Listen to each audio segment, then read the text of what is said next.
Okay, now we have Cetra. Cetra? I'm terrible with names, but people are terrible with my name too. So, anyway, love this design right here at the top. Really calls my name with the pinks and oranges. I love the little one-liner here. I help brands stand out and connect with their audience. He is new to Contra, which is great. I see you already have some featured work, Instagram post for a restaurant, Instagram visuals. These are pretty similar, so I don't know if you, I actually don't know if you can rearrange them on Contra, but I would probably try to move something else to the top if possible. I love this post. I keep looking at it. It really calls to me. One thing that I see it's missing here is the services. I don't know if I can open up my profile on the side. So you can see you have work.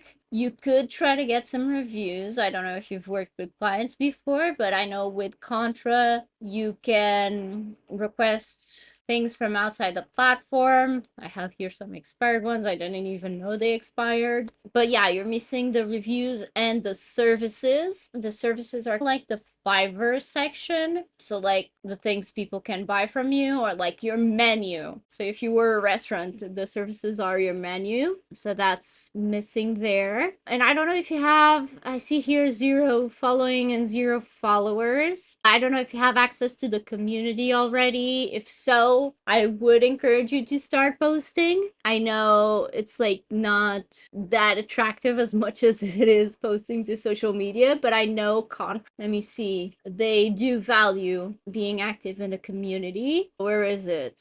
Community replies, community reactions, those are things that give you discovery, like points in the discovery score, also number of projects, reviews, that kind of thing. So I would definitely encourage you to post one thing or two. You can share your projects there. I think you, at least when they're new, I know you can. Let me see if I can share an existing, maybe not. Oh, but yeah, you can rearrange them. So for example, here I also have two very similar close together. You can rearrange them, the grid. But yeah, definitely post something to the community. Also, let me look what Contra allows us to put in the profile. Okay, so it's not a very long bio. Let me see. Yeah, it does have a very short character count. I could probably have done a little bit more. And I do say, hey, I'm Sylvia, which now I'm starting to look like a hypocrite. Yeah, never mind. He has a better profile than me. It's cool. It's cool. Do I at least have a call to action? If you need help, hit me up. Okay, not too bad. I will make it a point to update my profile. I can learn from you guys as well. It's not just other way around. But I like the little hook. Your visual identity is the key to making that happen. I love it. Again, I would add a call to action, but I would also do that to mine. So I'm not going to talk too much about this because I'll feel embarrassed. But yeah, for a new profile, I think this is great.